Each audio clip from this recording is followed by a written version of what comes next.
बारिश की बूंदों के लिए कई राज्यों के कई जिले तरस रहे हैं, लेकिन एक अच्छी खबर यह है कि लंबी प्रतीक्षा के बाद दिल्ली एनसीआर का मौसम सुहाना हो चला है।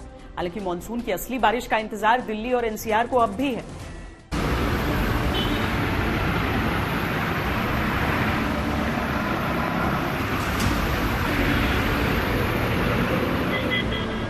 देश की राजधानी दिल्ली को अब जाके थोड़ा करार आया है। कम से कम 2 पखवाड़े बारिश के इंतजार में बीते, तब जाकर अब दिल्ली भीगने लगी है।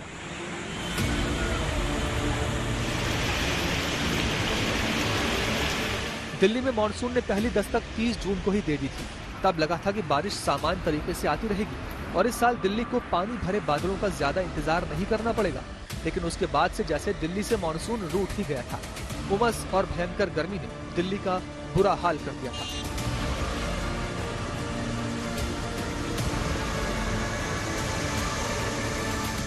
तराई इलाका है, आज भी हम लोग दिए हैं, जैसे पंजाब, हरियाणा, उत्तर प्रदेश का, पर्टिकुलर पश्चिम उत्तर प्रदेश, पंतनगर से लेकर के जो अमृतसर तक, और दिल्ली में भी क्लाउड अभी ड्रिफ्ट हो रहा है। तो अभी ये स्पेल थोड़ा रहेगा, पर्टिकुलरली दिल्ली में तापमान भी कम होगा, फिर इंप्रूव होगा रेन।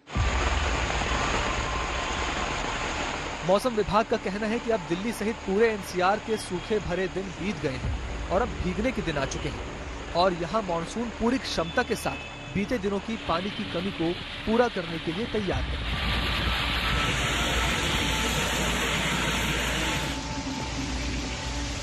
ये तस्वीरें नोएडा की। दिल्ली से लगा नोएडा भी बीते कई दिनों से प्रचंड गर्मी की मार से बेहाल था।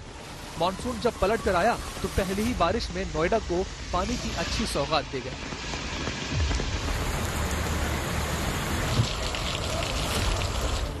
दिल्ली समेत पूरे एनसीआर की मुश्किल यही है कि बारिश का इंतजार भी रहता है और जब बारिश आती है तो जल भराव के कारण मुश्किलों का अंबार भी लग जाता है।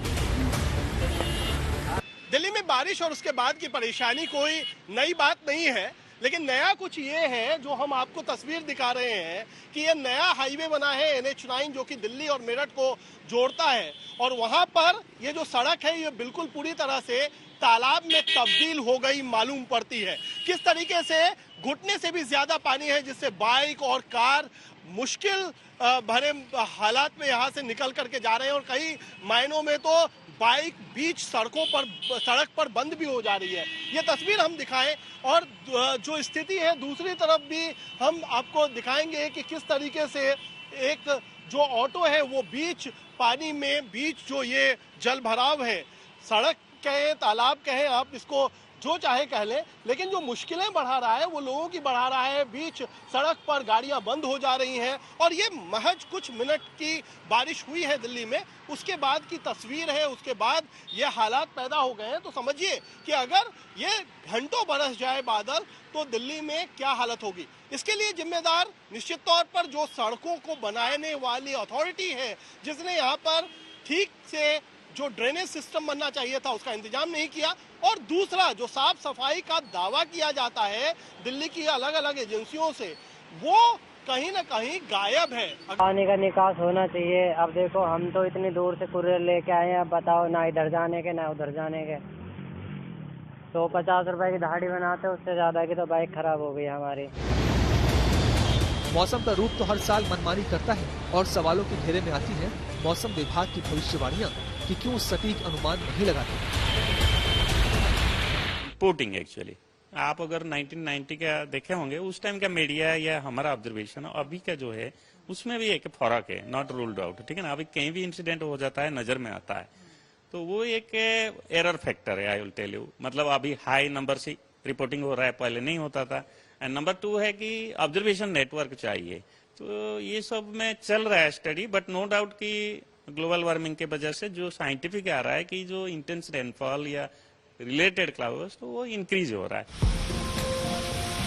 मौसम के अनुमान और सही हों, इसके लिए मौसम विभाग एक नई पहल भी करने जा रहा है। IMD की योजना 5 किलोमीटर तक की ऊंचाई का डेटा इकट्ठा करने के लिए ड्रोन को इस्तेमाल करने की है। सेंसर से लैस ड्रोन मौसम की जानकारी और अधिक सटीक जमा करने में सक्षम होंगे। अभी दिन में 2 बार करीब 55 स्थानों से मौसम विभाग गुब्बारों के माध्यम से सेंसर भेजकर जानकारी इकट्ठा करता है। गुब्बारे की उड़ान 2 घंटे की होती है। जबकि ड्रोन से 40 मिनट में जानकारी मिल सकने की उम्मीद जताई जा रही है।